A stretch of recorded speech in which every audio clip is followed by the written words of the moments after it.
All right, guys, welcome to this episode of TNCBA's Tips, Tricks, and How-Tos.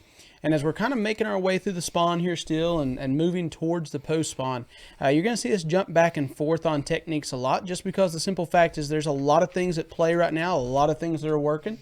And one of the things that Kelsey wants to talk to y'all about today is the wacky rig. He's got a lot of confidence in this bait. It's great post-spawn, spawn, and this finesse tactic is deadly to entice fish to bite and get them to eat it, whether it's on the bed or pulling them out from under a dock somewhere where they're in that post-spawn mode. So go ahead and talk to us, Kelsey, about your setup, what you like to have on, what you fish with, line, rod, reel, all the way. So with this technique, the wacky worm technique, I like to stick to the dinger type bait. Stick worm. The stick worms, the Gary Yamamoto Senkos, the Yum Dingers, and all those.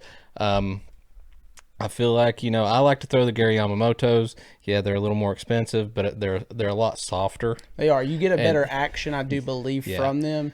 You may not get as many fish out of them. You won't get as many fish catches out of them, but I do feel like it's got a better presentation. As far as colors go, I don't really change it up that much. I mean, your watermelons, I stick to the natural colors: watermelon, green pumpkin, and then every now and then I'll throw in like a smoke. Okay. A gray smoke. I think that's what that's called. That color's called. One here. But that's a really good color on South Holston and actually Watauga as well. They're those clear water lakes. For some reason, those fish like that color up there. But so when you're rigging this up, how are you rigging this bait up so that you're not tearing through them and tearing them up a ton?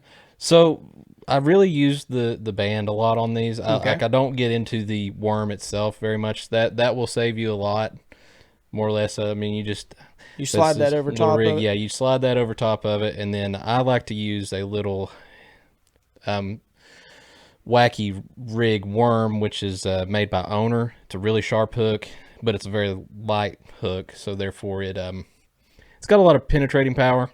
Yep. It's not too bulky. But that O-ring's going to save you a ton of baits because what he's saying, guys, is with that Owner hook, with this O-ring that's there, you're not actually necessarily going through the center of that hook or through the center of that worm with the hook. You're getting more of just that ring that's on there. So that's going to help you save some baits. And, of course, these O-ring tools, you buy them, comes with the O-rings already installed. You can buy more to put on them, and you just place that inside and slide that O-ring up the tool until it's onto the bait. Yeah, and here's one that's already set up. Okay. You grab that right there. So this is one that I already have rigged up. I plan on using that here shortly. Yeah. But if you look at the design of that hook, it's got a crook in the shank down at the very bottom.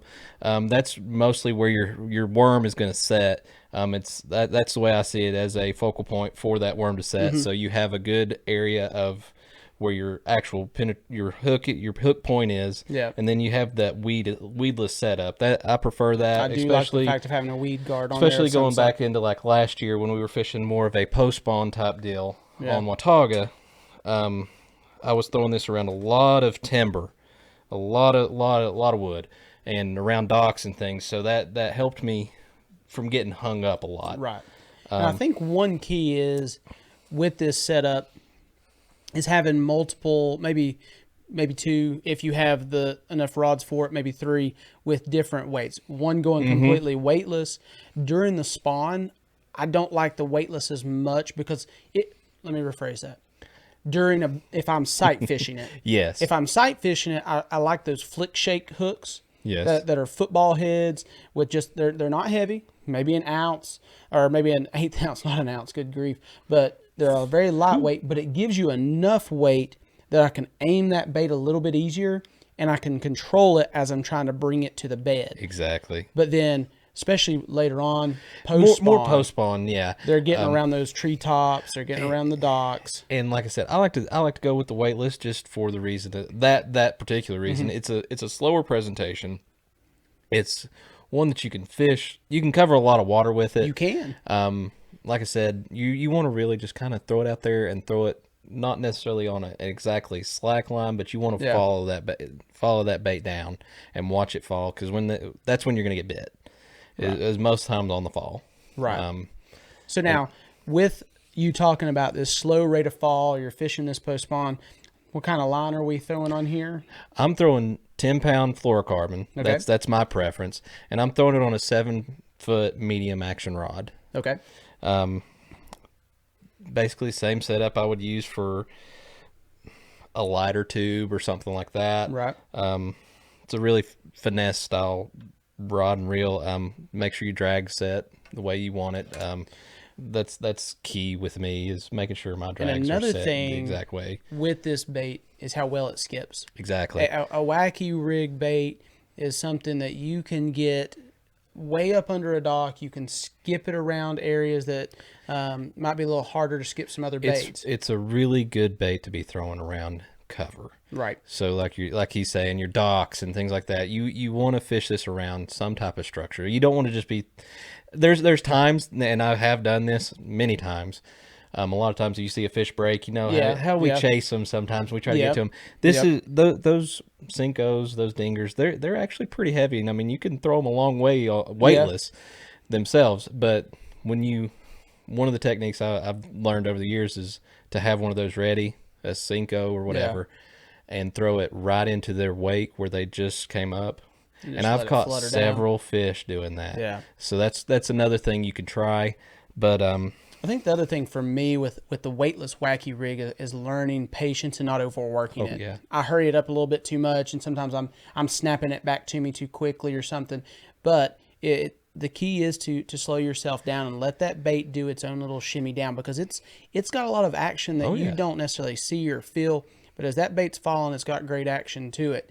And then with the wacky rig, you are able to, as you said, put this bait around that cover, let it fall through the water column, and give them a lot of time to react. They can just kind of ease into it. Because I want to say, more or less, they're thinking this is some type of brim.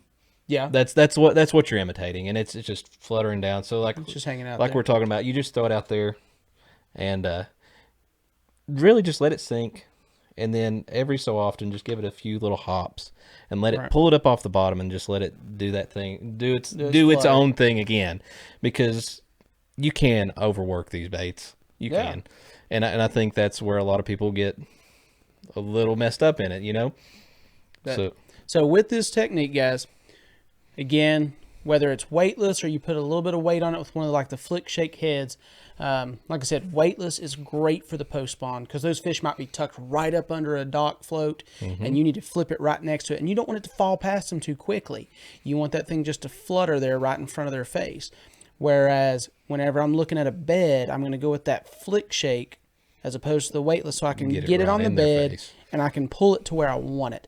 The weightless just seems a little bit harder to be able to put it into a certain spot. And with those beds, which around here we don't play that game as much, but like when we've gone down to Hartwell and stuff, you want to get it so that you can get it right into that sweet spot. There's a certain spot of that bed that those fish are going to keep coming back to. So keep these things in mind as you fish this wacky rig. It's a great technique. Spawn into that post spawn. It's a great follow-up bait, as Kelsey said. If you get busted on something and you're coming through there with maybe a spinner bait and they pop it, flip that right back in there.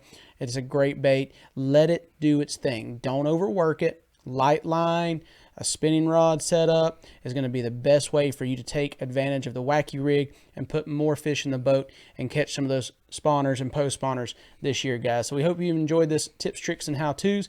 Get out there, get you some wacky rigs, get you some hooks for it, get you some O-rings, and get you some stick baits, guys. We'll check y'all on the next one.